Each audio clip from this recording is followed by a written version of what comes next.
Salut, vendredi 11 octobre 2024, et le vendredi c'est Shabbat.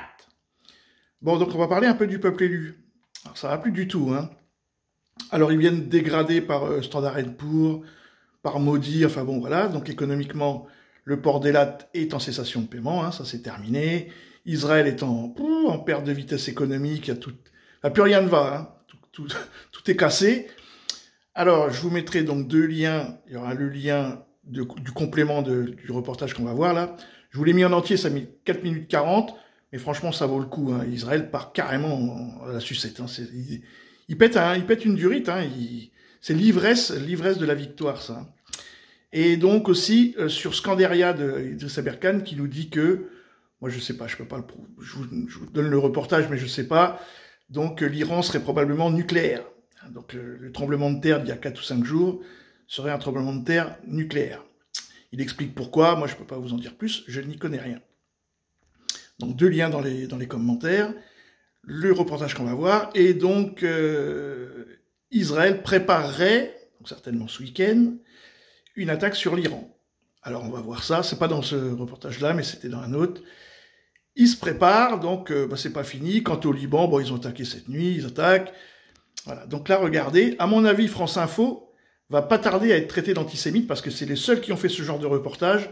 Vous ne trouverez pas ça sur LCI, BFM et tout ça. Eux, ils sont 100% pro-israéliens.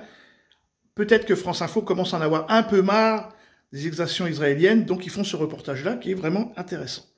Que bleus de l'ONU ont été blessés au Liban par un tir israélien. Oui, deux soldats indonésiens qui ont été blessés sur une base de la FINUL, la Force des Nations Unies pour le Liban, dont on va reparler. Les blessures sont a priori légères, mais en fait l'affaire est beaucoup plus grave que les blessures ne laissent entendre, et on comprend mieux en fait en regardant le détail de cette opération. Les deux soldats indonésiens de la FINUL étaient juchés sur un mirador de leur base et accomplissaient une mission habituelle d'observation. C'est alors qu'un char Merkava, vous savez ces chars israéliens, a tiré dessus.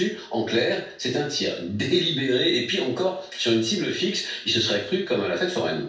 Mais pourquoi avoir tiré sur les soldats de la FINUL? Parce qu'elle gêne, figurez-vous. Elle avait pas moins de 29 bases installées près de la ligne bleue, c'est-à-dire de la frontière entre le Liban et Israël. Elle est en mesure de tout observer et donc de tout rapporter à l'ONU qui ensuite commet des rapports, bien entendu, distribués dans le monde entier et dans la presse du monde entier. La semaine dernière déjà, l'armée israélienne avait demandé à la FINUL je rappelle que près de cette frontière, ils sont 2000 soldats, d'évacuer cette ligne bleue, ce que la FINUL n'a évidemment pas fait, elle a refusé.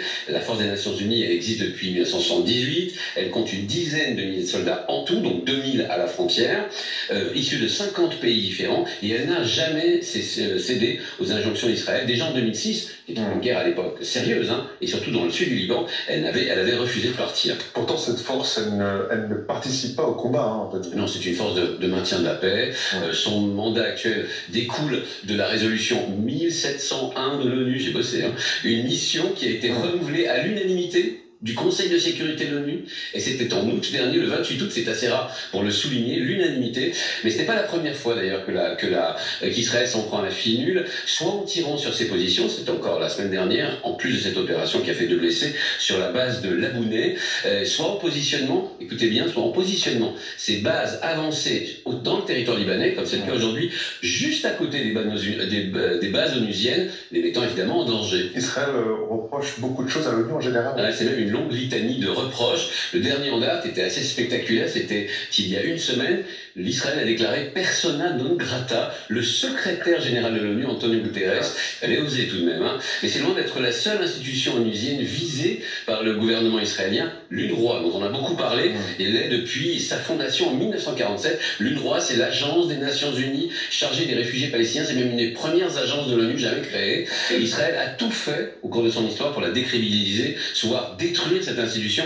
Ils ont presque réussi à l'issue du 7 octobre en accusant l'UNRWA de collision avec le Hamas, accusation qui après enquête ont fait absolument pchit.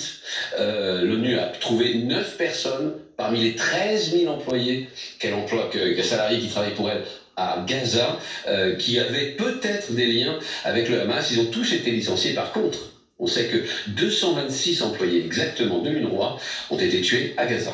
Merci beaucoup. Ah, le peuple de lumière, ça commence à devenir de la lumière noire. Donc, bon, écoutez, à suivre. Salut les amis!